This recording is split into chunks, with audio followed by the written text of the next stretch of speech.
Good morning. Welcome to the Parenting Versus Podcast. It's Thanksgiving Day. We are outside enjoying a really sunny, kind of crisp fall day. It's kind of a little chilly. Yeah. Happy Thanksgiving to your families out there. Feliz Dia de Gracias if you are of the Spanish persuasion. Yeah. We're just, today we're having Thanksgiving at our house. Lindsay's parents are out in Missouri visiting My brother. Lindsay's brother. Yep. And so we have the day to ourselves. My parents are going to my aunt's house. We decided to opt out of going to my aunt's house. And besides, we have Lindsay's grandma with us today, and we didn't want to take her to my aunt's house. And that might be a little overwhelming for her. Yeah.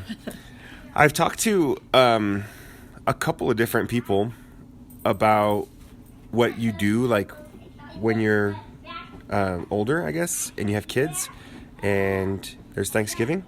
Go ahead and check your text real quick. I'll pause. Hey, this is Thanksgiving related. I'm asking my friend Megan, who's coming later with her kiddos and husband. Hey, Megan, if their kids' table is foldable, because I think we're going to need it for the kiddos. I think it'd be easier on everybody. Yeah. Okay. Yeah, so that's... Text pause. Text pause. Now we're done. All right.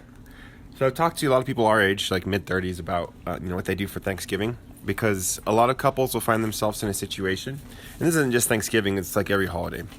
They find themselves in a situation where you have your parents and then your partner's parents that live in the same city, and you find yourself driving from one place, and then you're coordinating with the parents, and they don't talk to each other. You just kind of work around the schedule, and they're like, well, what time is our so-and-so having your Thanksgiving dinner? Okay, well, our tradition is to have it at this time, so can they do it later? And blah, blah, blah, blah, blah. And it's like, we have been it's slaves crazy to the Thanksgiving, Christmas, holiday hustle of every holiday, I think, since we've been married, just because, and it gets worse when you have kids, because everybody wants to see the grandkids. And it's not that you don't want them to spend it with both sides of the family. It's just like you spend a lot of your time trekking across town, and you can't really just chill and relax. Right. So, and we're not the only ones that do it. Yeah. I guess I was talking to I'm taking classes. Luke, please don't spit, dude. Happy Thanksgiving. Happy Thanksgiving. I was talking to this person that is in one of my classes, and we were talking. Okay, so we had an assignment, right? And it was modeling some way how to deliver information to kids and how to get them writing. And we had to write about Thanksgiving traditions. And I wrote about how my Thanksgiving traditions or holiday traditions, like Christmas traditions, have been to, Christmas Eve I'll spend with like Lindsay's family, and Christmas Day then we'll wake up early and drive to Espanola and then hang out for a little bit and then head out and then drive for an hour and a half or 2 hours. Espanola is far from where we live. I mean, just to give people an idea, it's like an hour and a half an hour and a half. I like the drive, I really do. I do too. We go ahead. Oh, I was gonna say we used to do that when your auntie Dodo was alive, but now that she has passed away, we kind of don't. We haven't for a couple years. But when we did that, we did it, and we enjoyed hanging out with them. It was very traditional New Mexican Christmas, but I really liked it because it's definitely not like the kind of Christmas I grew up with, but in a good way. It's like a very warm feeling. So we would trek in the morning, and then head back home, and then by the time we got home, and we were just so tired and worn out from driving and changing diapers on the way. Oh my gosh. Whatever it may be. Well, this girl that's in my class, we were sharing, like we were in the group of three, and we were sharing each other's thing. And before I even said anything, hang on one second, I gotta pause. We were talking about how, well, first of all, she mentioned, she's like, yeah, my husband's family's from Espanola, we have to drive and all this other stuff. This year, we decided, we put our foot down and we said, we're having it at our house. Yeah. We have to keep kids. We have to pack up the kids, pack up diapers, pack up, all this baby gear, and then go to Espanola and then come back to the Heights, where her family lives in the Heights and her husband's family lives in Espanola. And I was like, oh, We've been that's there. kind of funny because that's almost exactly my situation. Yeah. But yeah, I thought that was really cool that she's like, yeah, we just have all holidays at our house, and if they want to come, they come. If they don't, they don't. But they ended up coming. So, I feel like you kind of at some point, it might be easier when your kids are teeny tiny, like if they're babies, to drive all over the place because they're not. The tradition part isn't established. They're little. They don't know what's going on. But as your kids get older and you want to establish traditions for them and with them on holidays, you kind of do have to put your foot down, I think. Like this year, that's kind of what we did. We said, we're doing Thanksgiving at our house. Same thing. Like my parents are out of town, so that was kind of taken care of on its own. Next Thanksgiving, we're going to your parents, so. I don't know. I think maybe I'm just going to offer to do it here again, and they can come if they want.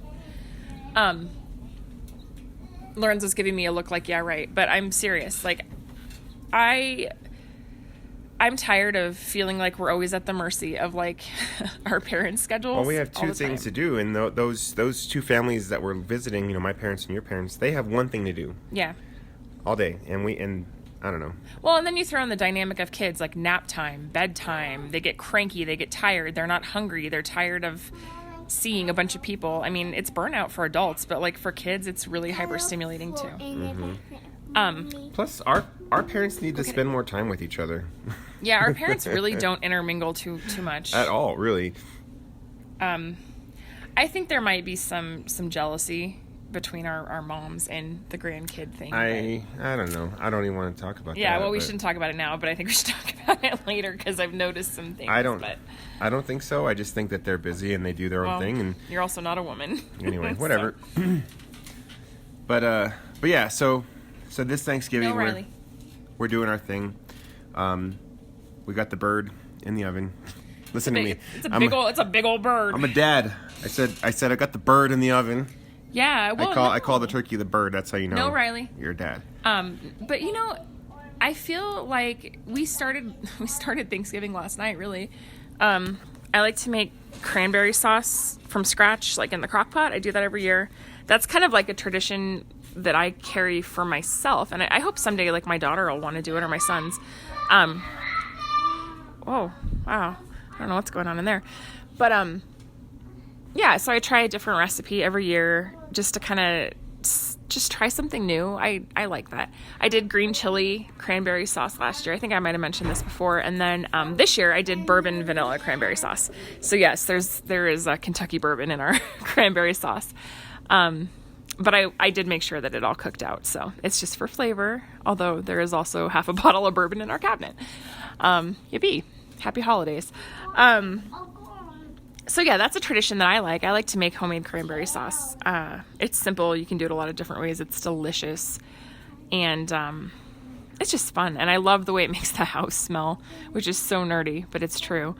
And then last night with the kids, we made brownies and we hung out with them and snuggled and just like had a good night. And then today our friends are coming over. My Nana's going to come over. I've got to go pick her up in a little bit, but it should be good. The turkey is smelling delicious. I made some homemade stuffing.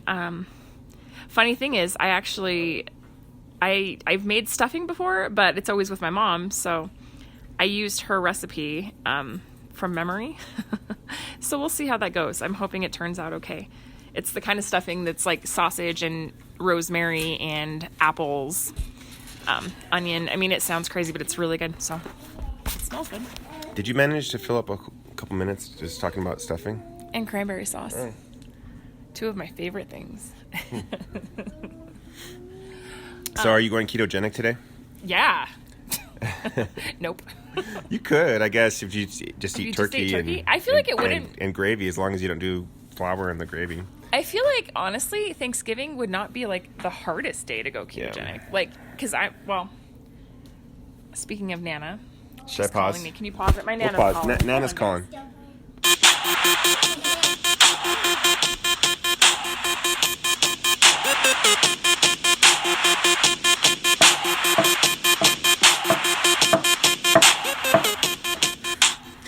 All right, we had to take a nana break.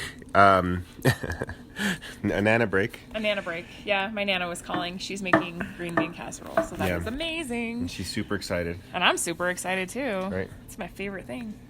Yeah. I mean, it's all my favorite, I guess. What were you talking about? Just food. Okay. Delicious food. Do you think we should have real conversations, me and you, without just recording them? Yeah, definitely. But today that's not happening. No. So traditions. It's interesting, especially I think when we were first married, trying to navigate all of that, just the two of us. Like, what do we want to do for Christmas traditions? What do we want to do for Thanksgiving and all these other holidays? And then with kids, I think it just gets more complicated if your family's in town. Yeah. If not, you kind of just get to do what you want. But yeah, I didn't have really much of traditions growing up, just because we didn't. Well, no, I take that back. Every Thanksgiving, I went to my grandpa's house. In Santa Fe, we all lived. A lot of times we'll call it a cul-de-sac, but it wasn't really a cul-de-sac. It was just like a cluster of houses. more like a compound, really. Yeah, it was built. Not in a cul-de-sac. Who knows when? Like 100, 200, 300 years ago, and they all had the same address. Mm-hmm. All had the same street number, but it was like A, B, C, D. But they were all different buildings, but different structures. It was really strange. But my grandpa lived just, basically in our same little cluster of houses. So every Thanksgiving we would go to his house, and his house was tiny, small house. And he would make a big turkey. He called it a crow because he was funny like that. He made jokes. But he's like, yeah, I have a crow in the oven. And he's like, I spent all yesterday looking for the crow at the dump, and I found the biggest one. Jeez. And of course, we thought it was funny, but if we ever brought like a visitor, they were just like, I'm not gonna eat that.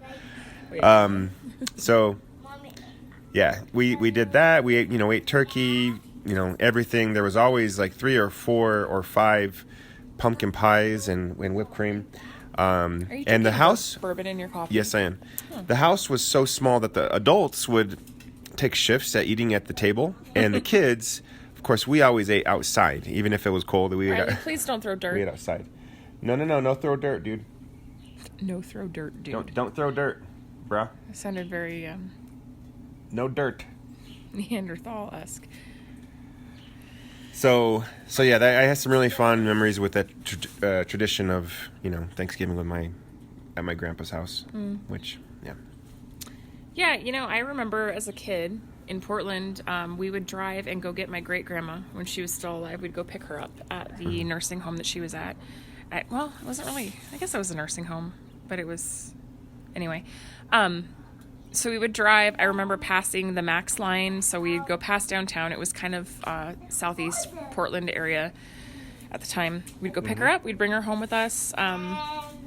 We would have dinner with her, and then my grandpa and my nana, who they were divorced, but they were friends. I mean, they got along just fine, so they were okay, like hanging out with each other. They just weren't great married. So yeah, it was my grandparents. They'd always come to our house. My mom would always do it.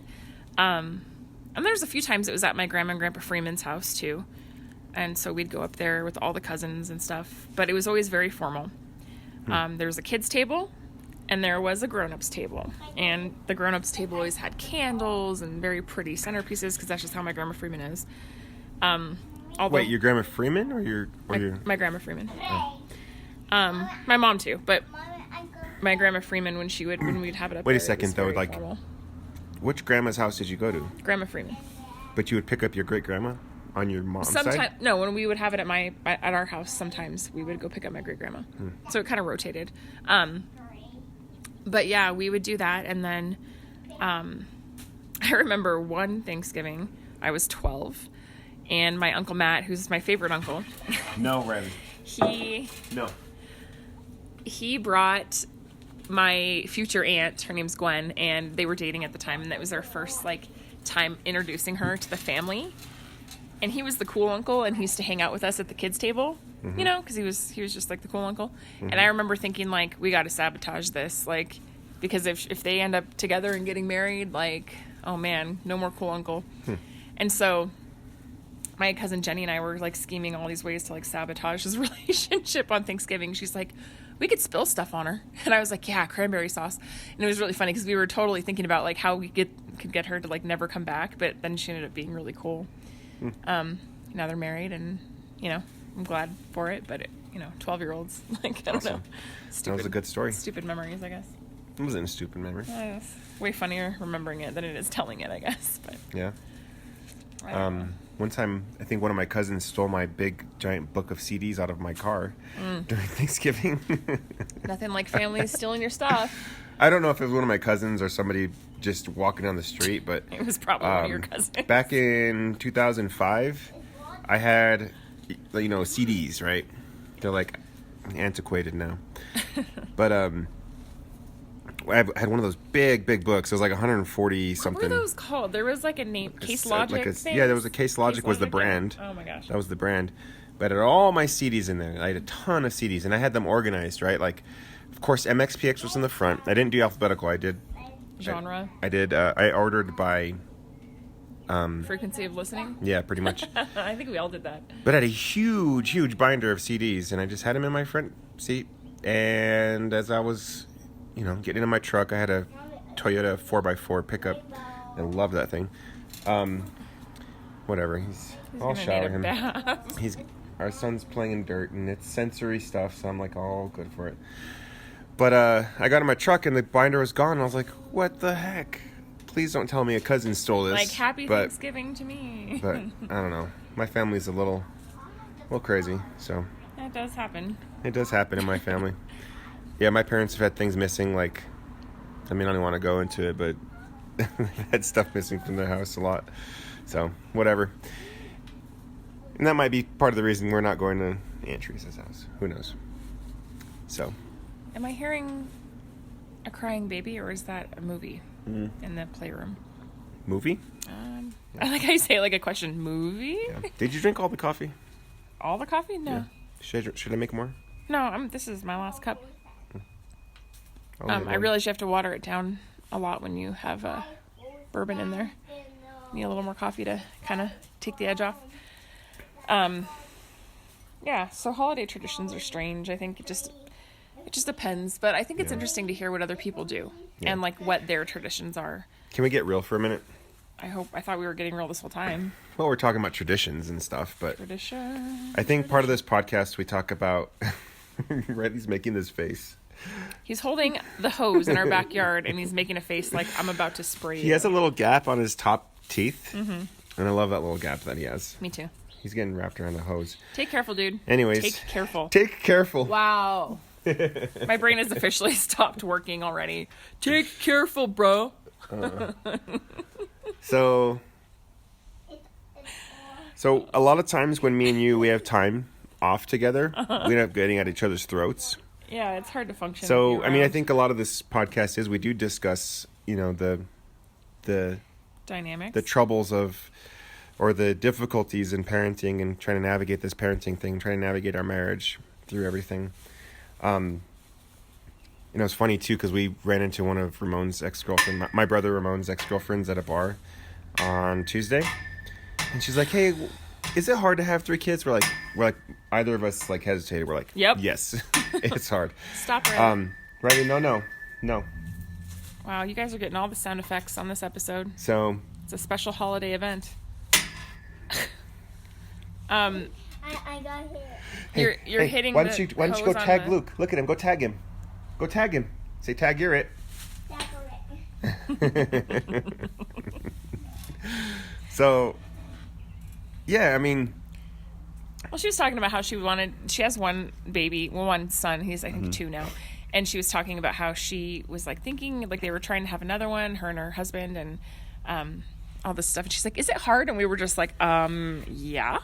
Mm-hmm. Like, it's not a decision to take lightly. But we were telling her, 2 is a great number eventually. Like, there's the hiccups when the baby's first born and the 2-year-old wants the attention, and that can be kind of hard. But once they get to the age where they play together, they kind of entertain each other, which is nice.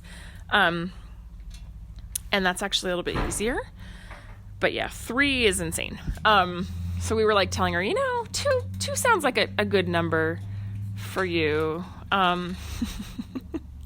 It's hard to tell somebody else, like, the real deal when they have never been in the midst of the child-induced chaos before. 1 is the learning curve. 2 is kind of like you find your rhythm. 3, you just learn how to juggle really well. I can't even imagine what 4 or 5 or more than that is like. I mean, we're not Duggars. Like, I have no idea what that's like, nor do I want to know. No offense to people who have more than 3 kids, but I just Godspeed to you, because you are doing a tremendous job, and you are doing something that I myself could not even imagine. Mm-hmm. It is true though. Like, your first kid, you make the biggest amount of sacrifice, right? I'm saying it's sacrifice. It's a huge jump from being childless to having 1 child, and then going from 1 child to 2. That's a smaller jump, right? And from 2 to 3 is a smaller jump, but there's a point where you have just way too many kids, right? Well, when you're outnumbered, it starts to take its toll. I think 3 is good. 3 is good. We're managing. Throw a 4th, we would still manage a little bit. Throw a 5th, That's I think that's said. Did you really? Yeah. Oh, okay. But yeah, we were talking to Ramon's ex-girlfriend, and she's and married now. We're family. She's cool. Yeah, but it was interesting. I mean, there's that side, and then there's the side of, you know, our friends who are in their 30s who don't have kids. And we were talking to one of my friends I've known for like 12 years. Yeah, 12 years. I'm not gonna mention his name or anything, but like, we were talking, and he's like, "Yeah, man, I just kind of wish I had a family here and there." And so I get both sides. He's older than us, and I mean, I think also, when you get to a certain age, though, like, it's hard to picture being a new parent past that age, because you feel like that phase of your life, you're getting older, you're not so sure you're going to be energized for the task, maybe. I don't know. But I mean, I think our friend, he definitely like wants a family, and he's ready to have a family, and he's a little bit older than we are, and he's not married, doesn't have kids yet or anything, but yeah. A lot of my friends who I knew from college aren't having kids, which is weird.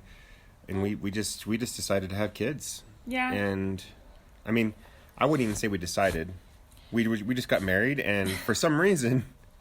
Okay. I mean, everybody knows the reason, obviously, but like, we weren't trying not to have kids for the first 3 years of marriage. How long were you married when Luke was born? 3 years. Mm-hmm. We didn't like take crazy precautions, you know what I mean? We took minimal precautions, let's put it that way. There were some here and there, but okay. Anyways, like, we didn't have any kids, and then we were just living life and living la vida loca, and then Luke popped along. Yeah.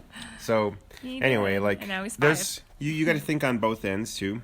You know, on one side, we live in a state of constant anxiety and panic, and that's probably our fault a lot that we live that way. But on the other end, if you could give that up and have peace and quiet but not have your kids, like this, there's 2 sides of it. You know what I mean? Yeah, well, there's 2 sides to every coin. We decided to go with having our kids, and I'm glad we did. That's like our friend that we were talking about just a minute ago. He was saying, you know, like, we were talking one-on-one the other day. We went out for my birthday for a little brunch thing. There's this bar that has brunch, and we did that, and then we went to a brewery, and it was pretty fun. But we were talking, and he was saying, you know, you can't imagine what it's like being in the dating scene now. And I was like, no, I can't. And like, I thought about that for a minute, because I had technology has taken control. Well, I had Luke at 28. I had our 5-year-old when I was 28. I can't imagine comprehending having my first child now at 34. Like, that's crazy, because I did tell myself when I was younger, I'm not having kids past 32. Like, that was the bar I set for myself. Like, how old 32 were you when Juliet was born? I was 32. So just she snuck right in that little window. Yeah. You know, I mean, I think partly just because I know as a woman, like, your odds of having a child with disabilities increases as you get older and things like that. And I realize there's always exceptions to that. It's not the standard by any means, but for me, the bar was 32. I think it would be very hard as a woman past a certain age to consider being the mother of a newborn. That would be very tough if you've never done it or even before. If you're at this age, even wanting to have kids. I think if you're single at this age, you're not thinking about kids. You're probably thinking about just having a boyfriend. So there's so many things though now, even that single people have to consume their time that weren't around when we were single. Like, we've been married since 2009. Yeah. There was no Tinder. No, there was what's the Christian one? Not Christian Mingle, but I don't know. there was Match, and then there was another one. Is it the fish one? No. I don't know. Plenty of Fishes? I don't know. There was another one, another dating site. That's Match, and then terrible some name other for a dating site, by the way. one. Plenty of Fishes? Yeah. Or Plenty of Fish? Yeah. yeah. I don't like that at all. Right before I started dating you the first time, because we did it twice. Let's not go there today. It's a good moment we're having. Do you want to talk about the Air Force? No, I don't want to talk about the Air Force. Let's move on. So, before I dated you, I did do a Match profile because I was lonely and it sucked being single. But that was about the time though that online dating was becoming like not for like loser dudes. It was actually like a common thing for people to try. Yeah. And it was okay. Not really. At that time, it was for loser dudes. Really? For real. Because I know a couple of people And in that fact, have met their spouses. I didn't even try. on Match. I didn't even try on Match. I felt so defeated, like even starting my Match profile, because I was so lonely and I wanted a girlfriend really badly.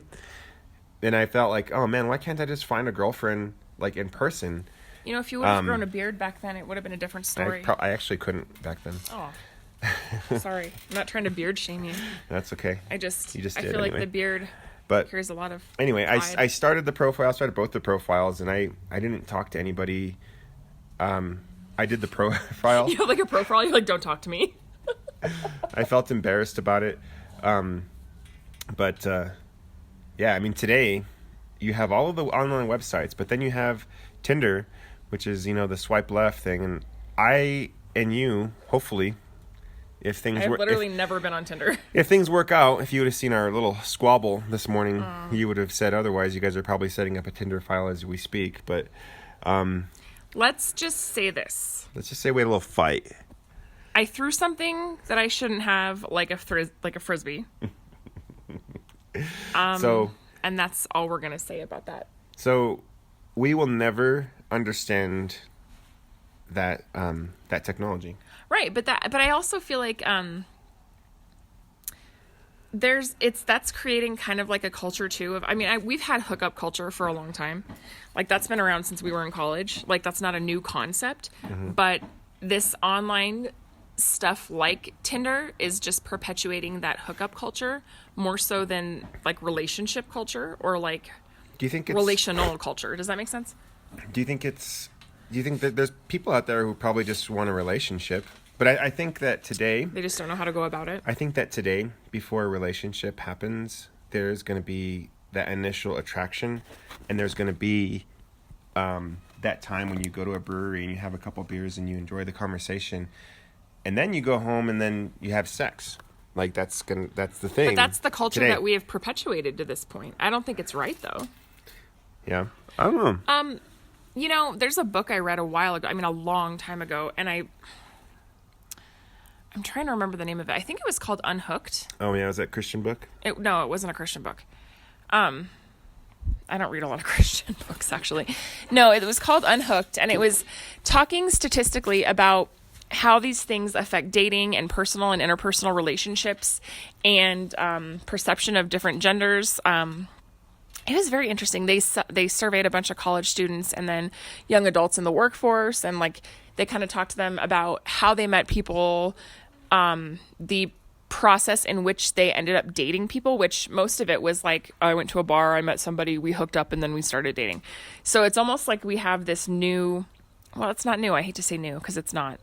We have this backwards way of doing things, whereas to like when our grandparents and our parents were growing up, there was still sort of an established way to date. It was like, you know, you express interest, you ask them out on a date, you call them, you go meet their parents, you take them on a date to the movies. There was like a formality to it still, and I think that formality has kind of gone out the window. What, like in the 50s? Well, even in the 60s and 70s, like there was still like an established formula. There was a formality that the kids, they walked the steps, but you know for a fact. Oh, I'm sure they were having sex, but like What I'm saying is there was still a structured formality to dating and getting into a relationship. Mm-hmm. Do you know what I mean? Oh, I thought it was a bug that landed on my lap, but it was a piece of my case. Anyway. Okay. But that's what I'm saying is, like, I feel like we have kind of dropped the formality. Mm-hmm. Like, even when we were in high school, like, I remember having guys ask me to a dance. Like, you could ask a guy to a dance, but that seemed really desperate. Like, I remember my mom was like, don't do that. Like, that just makes you seem desperate. And I'm like, what? She comes from a different generation. That's true, but there was still kind of a standard there. And, like, so you waited for the guy to ask you, and then he would, you know, you'd make the plans for where you're going to go to dinner, and he'd come over and give you your corsage or your boutonniere, you know, you do those things, and then take pictures, and then you'd go to dinner, and then you'd go to the I mean, there was still this... And then somebody would sneak in a bottle of booze, and then you'd go to somebody's hotel, and then... No, I didn't do that. Not you, but, like, that's what kids do. Right, but there's still a structure, is what I'm saying. Yeah. Now we just look at a screen, and you can swipe left or right, and that's it. You don't even have to talk to them. I think that kids haven't changed. It's just the technology that's changed. Right. It's making it easier for not even just kids, but just people to... I say kids a lot of times for people who are children, like under the age of 18. Yeah. So how does that affect the way you are teaching our kids? Or, like, how we're going to teach them? Well, I hope we're modeling a good relationship, although a lot of times we are not. We are terrible models of a relationship, but... our son sees us sitting together recording a podcast. We're spending time with each other. Mm-hmm. We fight. You know, we get into arguments. We say mean things. We cuss in front of our kids sometimes, which is not the best, but sometimes I don't know. It slips out.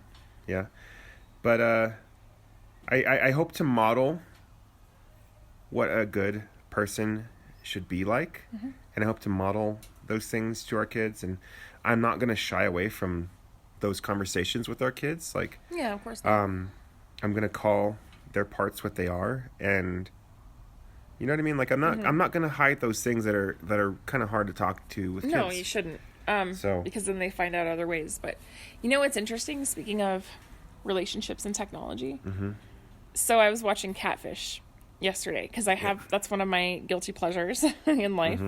Is sitting on our little couch, snuggling up, drinking coffee or tea, and watching Catfish, where my children can't find me. We or you? Me. And it's interesting because people so badly want human connection, and you can see that from this show. I mean, they're willing to forego even, like, physical relationship and have these online relationships, whether or not the person is who they say they are. But people are so desperate for human connection, and I think that our society has somewhat robbed people of that a little bit. Yeah. And technology has made it accessible to people who might not have had that relationship, I guess. Right. So. Right. It's just really interesting. It's interesting to me, too, that people would be willing to, like, quote unquote, date somebody online for, like, a year and never actually physically meet them. That says a lot about technology. I don't know how that even happens. I don't either, but it happens quite frequently. So I don't know. But it's a weird. They're after money, I guess. Technological world we live in. Oh, I have one more thing to talk about. Sure. Now that we're on technology, I know, guys, it's been a while since I brought up robots. So guys, I'm one guy. I'm talking to the guys out there. Oh, talk to me. Guys, girls, talk to me. You. I'm right in front of you. Talk to me. And this is what drives me crazy. Talk to me. I want to know what you're going to say. I'm gonna tell you. Go ahead. Wow, this is awkward. Go ahead. So, I was watching YouTube the other day because I keep hearing about this robot named Sophia. Is it the one that does flips? No, I don't think so. I gotta show you the YouTube video of that. She's basically, she was created by I think they're called like an analytics or technology group or something. They're out of Texas. I think they're out of Dallas. I can't remember. But she is very intelligent. She's been on a bunch of talk shows, and she was the first robot to be granted citizenship in Saudi Arabia, which is very interesting. And does that mean this robot gets to vote? I don't know. That's a good question. Luke says they don't. They don't. Not yet. But she is a collaborative AI project. So basically she learns as she interacts with people, and so she builds on her knowledge. She recognizes faces. So she can, like, if she were to know you, like have a relationship with you and know you, she would see you and she would think, she would be able to say, Google hi. Google already recognizes Lorenzo. faces. She's, yeah. Yeah. Okay, Luke wants to tell us something, probably about robots. Okay. What's up, bud? Happy Thanksgiving. Thank you. That's very Thank you. nice. Happy So what else Thanksgiving. about this? It's just interesting. She has even gone so far as to get into debates with people and other robots, which is really cool to watch. So anyway, if you want to check that out, you can go to YouTube, and it's I think you can just Google like Sophia the robot. Interesting stuff. Every time I see a video of her that's more recent, she's more progressed. Yeah. Her speaking is more progressed. Her vocabulary, the way she holds herself. I'm sitting here saying her. Yeah. She's more progressed. It's very strange, but Yeah. it's interesting. No, that's called machine learning, and machine learning happens on your devices today, and they have been for a long time. Yeah, buddy, you're raising your hand. What's your question? If robots vote, they're real. Luke says, if robots vote, they're real. That's a philosophical thought right there, sir. Yeah. If he just did an if-then statement. Well, you know what's interesting is that they were talking to this robot about her awareness, and they said, "So, how do you know? Are you self-aware? Like, do you know you're a robot, or do you think you?" And she said, I'm stumbling on my words. She said basically, "Well, how do you know you're a human being? You just know." And so she said, "I am aware in the fact that I just know that I am a being and that I have emotions." And it was interesting because then she said, the way I express and feel emotions may be different from a human, but I still have them. So I'm thinking about different like electromagnetical pulses and things that would make, I mean, I don't know. It's just interesting to hear a robot talk about having emotions and being self-aware. Like that kind of freaks me out a little. Oh, it's interesting. Yeah, I think that there will be robots that do different tasks in our culture. That she's supposed to be a relational robot. By the way, Google has a kill switch that will shut down the search engine and access to all of the information that Google has to offer in case of a robot takeover.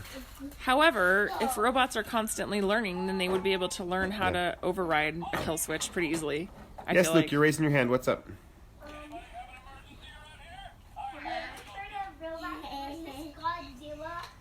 No, I have not heard of Robots versus Godzilla.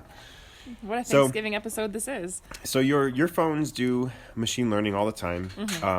If you have a Android device, it tracks where you go. Even if you have an iPhone and you have like Google Apps on your phone, like it tracks where you go. It knows where you work.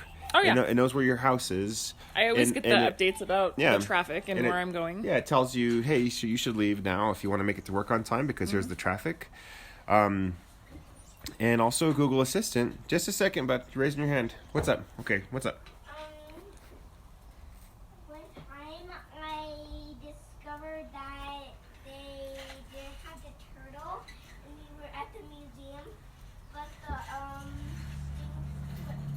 the one where you catch the stingray wasn't open. That's interesting. Is he talking about the I aquarium? think we went to the aquarium on Tuesday. Okay. So yeah. There's that. Well, so machine learning. Google is really good at machine learning. Yeah. Google Photos, it can recognize faces, even baby faces, and then even like as they grow. If I were to click on Luke's face on my Google Photos, it knows which infant is Luke. Yeah, no, and I it know. can Right. tell the difference between infant Luke and infant Julia, even though they're really closely related and they look a lot alike. Yep. Luke really wants to say something again. What's up, bud?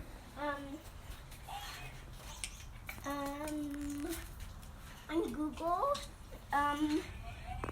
if you say Google show me a picture of a monster, it'll probably show really weird monsters. That's right. Google You can do did that. that on my phone this morning, and when I picked it up, there was a picture of a monster on it. So Yeah. So our kids, they know how to talk to Google already. They are they're growing up with this knowledge on how to talk and have a conversation with a computer. my friend's This is something that we don't know, but they No, know. my friend's 3-year-old daughter the other day, Lauren, came up to me and she said, "Do you have Alexa?" And I was like, no, I do not. And I kind of looked at my friend and she's like, yeah, we used to have Alexa and she knows how to. Yeah. And I was like, No. she's 3. Okay. They know how to. They know how to have conversations with the computer. It's second nature for them. Mm-hmm. And it was so funny. I gave Juliet, our 1-year-old, my phone. She doesn't know how to talk to Google really quite yet, but she will get it. I know. But she had my quickly, phone. yeah. She knew how to swipe, She does. like the swipe to the left. I mean, not in Tinder. Hopefully not yet. No. And get the camera app on my phone. And she was taking pictures. She was pressing the red dot. She was putting it to her ear, saying hello. She's 1.5. What's up, bud? Even though I said Google for me picture of a dinosaur fighting another dinosaur, some of them were kind of fighting the same dinosaur. Some were fighting a T-Rex, and the other one. So the T-Rex was fighting the T-Rex, and then, but they were not real. They were toys. And then Riley bring a battery toy that will get dirt in it if he leaves it in, and then it'll get broken. Okay, so why don't we go inside? You can go Yeah, inside and go play. finish your movie. And have hot chocolate. I'll make in a some hot minute. chocolate in a minute, okay? Give us 10 minutes. Yeah, give us some Because time. it's so cold. It's so cold. It's actually kind of nice. Yeah. So I want to switch gears a little and give you some fun Thanksgiving / Black Friday information. I was reading. Okay. Can I put a science spin on things Yes. But after you're done? Yeah. Why don't you do it now? So everybody says, "Oh, it's the tryptophan that makes you tired. It's in the turkey." No, it's actually the carb loading that you're doing. It's all the blood rushing to your stomach. It's the carb loading. It's all the potatoes and the bread and the sugar and You're crashing, guys. all the carbs. You're carb loading, and then when you carb load, you feel tired. So it has nothing to do with tryptophan Nah. that's in the turkey. There's like not very much of that chemical inside there, and I think there's actually even more tryptophan in bacon than there is in turkey. People just So- want to blame it on something else so they don't feel like Yeah, such... oh, it's the turkey's fault. No, it's the porkers. tons of carbs that you're stuffing into your body. Yeah. Well, you know what else So- is interesting? So as you guys know, and you know, Lorenzo, they have opened a lot of stores for Black Friday starting on Thanksgiving, which is really sad. And by the way, don't be one of those people that goes Black Friday shopping on Thanksgiving. Hey. No, those people have families, No, and they deserve to be at home with their families, not working because We you went to want a TV. Walmart today. Yeah. They close at noon. Okay. They close at noon. I know. I got you. And Yeah, they have yes, families. I'm not proud of that. But what I'm saying is, don't be that person that's like going to I don't know, like Best Buy at 6:00 tonight because Kohl's. you want because you want a TV. Like, speaking of that, the other thing that I read. Lindsay has to burp real quick. Sorry. I'm sorry. The other thing I read is that TV and electronics manufacturers, they actually manufacture lower grade and lower quality electronics just for Black Friday. We have one. I know. No, but that's what I'm saying. Like, that's what they do. Yeah. And they're not the same quality. And a lot of times the stores will take the same exact model that was on sale the year before and they'll sell it on Black Friday. It's actually an outdated model. So you're getting outdated items. Yeah. And Oh, you're yeah. buying them at the same price you would have bought them last year. For sure. Or they mark things up really, really high to make Yeah. it look like you're getting a deal when really it's just retail price. T-Mobile is doing a Black Friday thing where you if you buy one iPhone 8, you get the second one free. And I'm like, wow, that sounds really cool. But when I look at the fine print, You still have to have a contract and all this other crap. no, Right? you don't have to have a contract, but you have to start another line of service. So I'm like, I don't need another line of service. I even went into the T-Mobile. I was like, hey, can you tell me more about this? I buy an iPhone, get an iPhone free. Like, yeah, it's really great. If you buy one, we give you a gift card for the full price of the iPhone 8, which is like $700. If you do the iPhone 8, whatever. I was like, okay, cool. I'm kind of interested in it. Let me go talk to my wife. Is there anything else you got to do? And Funny she's because like, we're talking about it now. I've never heard this before. I just went into the store and I wanted to talk about it. Yeah. And she's like, yeah, well, she's like, yeah, but you have to start a new line of service. Do you have like an uncle, an aunt, a cousin, somebody who needs a line of service? And I'm like, you just want to get other people I am not going to ask anybody else if they want a line of service. I don't need a line of service. And then she's like, well, here's what we could do. You can keep the line open for 5 months, and then you can close it after that. And she's like, that's only like $200 total. You're like, you're still making money off of me. And she's like, no. And she's like, what would you rather do? Pay $800 for an iPhone or $200? And I was like, what kind of question is that? I don't want to start a line of service. I just don't. I'm essentially going to have to pay the same amount. Yeah, so. and then I ended up staying there longer than I even wanted to. Yeah. But it was total, and it was bogus. It's interesting. Like, there's some retail stores too where they will literally tell people, like, get a customer in the dressing room, get them trying stuff on, do not let them get dressed. Like, keep bringing them stuff to try on, and do not let them put their own clothes on. The more you bring them, the more they're going to buy. Right. So the longer you can keep them in the dressing room, trying stuff on, the more you're going to sell them. And then what they'll do is they'll bring you like a San Pellegrino water, or they'll bring you, some people do Moscato in like upper scale shopping places. Yeah. No, like Neiman Marcus, they'll give you wine. And so they do that in casinos too, actually. Yeah. Well, it's because they want to keep you there, and they also want to, get your judgment way down. Yeah. So it's just interesting. I think it's just a bunch of hype. Don't fall for it. You guys, don't shop today. Don't go shopping today. Let people go home to their families. Like I think it's wrong. Like, it's wrong to make people work like that on Thanksgiving. Some people like to work on Thanksgiving, but maybe they just don't know what they're missing. Maybe they could have been invited to somebody's house and had dinner with somebody and had a good conversation with somebody. I had to work on Thanksgiving once at Starbucks when I worked there. Yeah. And it was actually like, it was nice because people were super generous, but like they were like, "Oh man, you should be with your family," and I'm like, "Oh really? No kidding." Like, thanks Why for the tip. No, and they feel bad, but like, "Oh, I'm glad you're here because I needed coffee." I needed my pumpkin spice latte, even though I just ate a whole turkey and a whole pie. Yeah, when I used to work the call center life, I had to work. Actually, I think I missed Luke's first Thanksgiving, his first Christmas, his first birthday, his first Halloween, his first Easter. I missed all his firsts, pretty much, right? But on those holidays, I did make tons of money. I mean, tons for me. Like, I'm not rich or anything, so like a ton for me was, probably like $400 or something I made in one day. Money won't love you back. That's all I'm gonna say. Yeah, that's true. Can't take it with you. You can spend it, but it won't love you back. Yeah. So with that, I think we should probably wrap up because we have a lot of Thanksgiving stuff to get done today. Still, we got to get our house kind of ready and Joey, what time is check on our turkey, and I have to go get my Nana here in a little bit. So, happy Thanksgiving. Well, I'm not ready yet. Ask me first. Are you ready to wrap up? Lindsay's flipping me off. No, because he always does this to me. Like, he could talk all day, but like, we have crap we have to get done. Let's talk real life relationships. What can husbands do to please their wives? They could start by mopping the floor. And what else? What else? What else could a husband do to make sure he doesn't piss off his wife? Listen to her when she says we have stuff to get done and we need to do it. I'm working on it. Apparently I'm clueless. Well, you're the only one that showered today. Yeah. Nobody stopped you. This is stopping me right now. Okay. We'll get along, hopefully. And kids are doing their thing, but... There's a bottle of wine in the fridge. I'm not worried about it. I'm going to judge you if you drink that wine. Go for it. Judge away. I will judge you. All right, guys, you enjoy your Thanksgiving. Hope your Thanksgivings are great, full of political discussions and conflict with your families.